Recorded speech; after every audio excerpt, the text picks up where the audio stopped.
a lot of silence spiritually. I did not feel like I could hear God speak to me as much as I would have wanted, nor have a better direction or path for my life. I have some trauma and abuse. And it's been hard. It's been the hardest thing I've ever had to do in my life.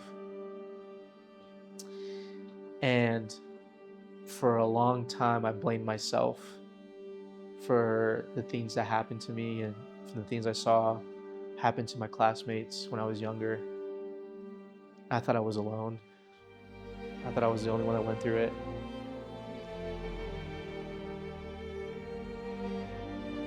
I was very emotionally disconnected and detached, and I've been to a lot of counseling sessions throughout the years. My sister was going through a heart transplant procedure. She had been in the hospital for months before I joined, and then, going into that, she was dealing with having to get her legs amputated.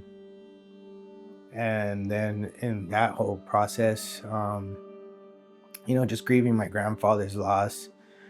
And then my mom was having really bad liver failure and just sick from just a lot of drinking and stuff. And I was battling my own demons with trying to calm everything down with my drinking.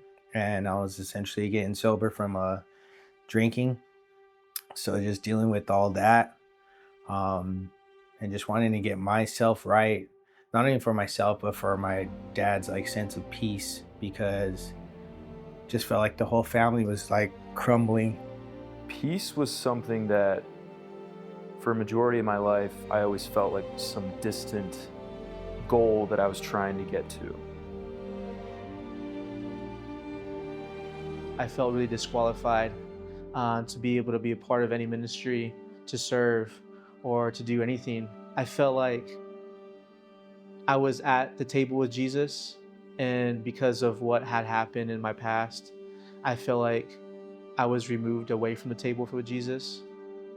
It's very difficult in today's society to separate what God has planned for us and what cultural norms are like. Or just problems in life, and I'm not just doing it by myself. I know that I have somebody that I can count on if I'm unable to, score the winning basket. I know that I can count on everybody in our brotherhood, in our small groups, that can also take that lead for me if I need to. So with having them, it's like having you guys. It's almost like a weight off my shoulders, where I know that I have people that can have my back finally.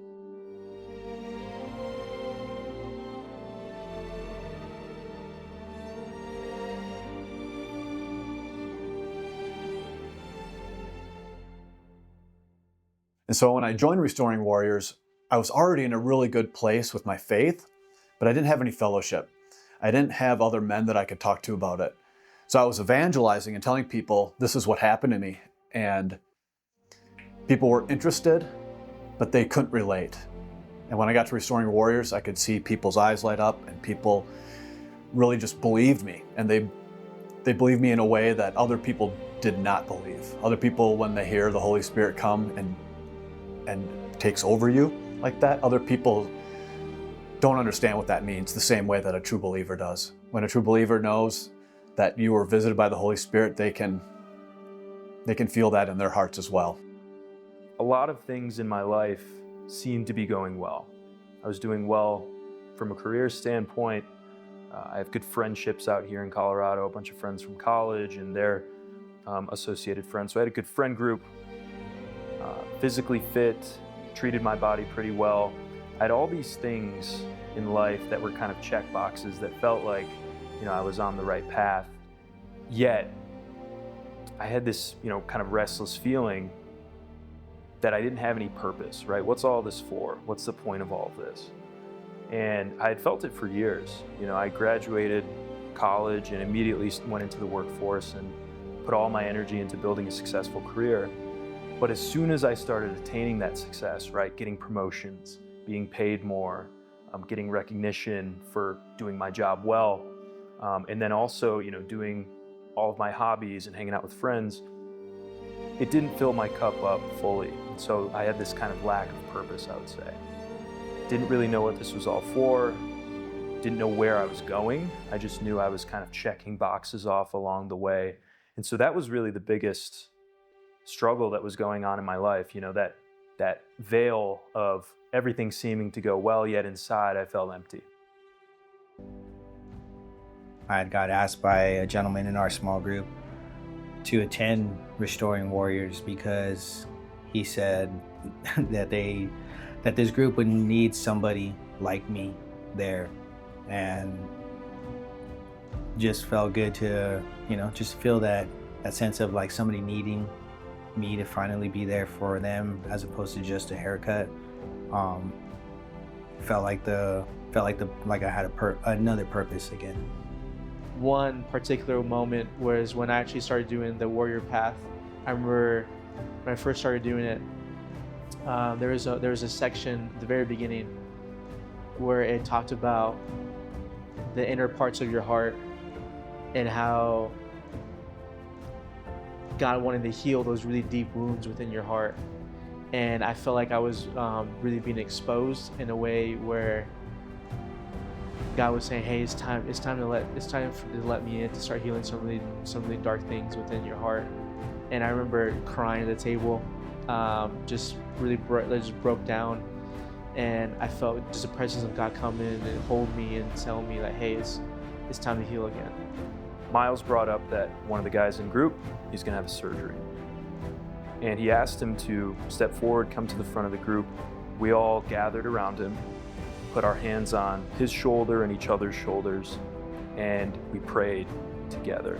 But not just praying through speaking, we prayed through touch, right? Having our hand on each other's shoulders. And that really was powerful. It took prayer from more than a kind of verbal thing to a feeling, right? You could sense the energy in the room had changed. And that just showed me the true power of prayer and the true power of God's grace. Shout out to Fernando, and he told me that there's actually a lot of guys in the group that have been through what I've been through, and were really struggling a lot. And they found this group, and they found hope. They found healing. They found restoration. They found their life. And this brotherhood has helped me realize I'm not alone.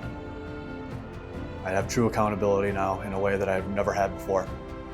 It's shifted my focus from, purely inward, selfish, you could say, to actually being more empathetic and knowing that my friends and guys in this group are going through things as well. Makes me feel less alone, and it's nice to pray for others and actually care for them too. And since starting Restoring Warriors, I feel like I've been able to have a foot and a chair in the seat back at the table with Jesus. Every single week, I come out of there having cried, having laughed, having my heart pulled towards Jesus and towards God. I come with a refreshed feeling of the Holy Spirit in me, a refreshed hope that the next week will be better than the last week was. But I was on the fence because I kind of had that hole, right? I had that part of me that felt like there was no purpose, like I couldn't figure out my purpose. It was always like an arm's length away. And so I would say, ask yourself why you're even on the fence to begin with. Because faith isn't something that you can be on the fence for. You're either in or you're out. The church was never intended to be the structured type of mechanism, the system that we have today. I believe that is only the front door to get you into what I call a church of other people, where it's not just one person talking and everybody else listening. It's everybody engaging and talking about their experiences, talking about Jesus. This group has changed my life for the better, and we're not even at a year yet.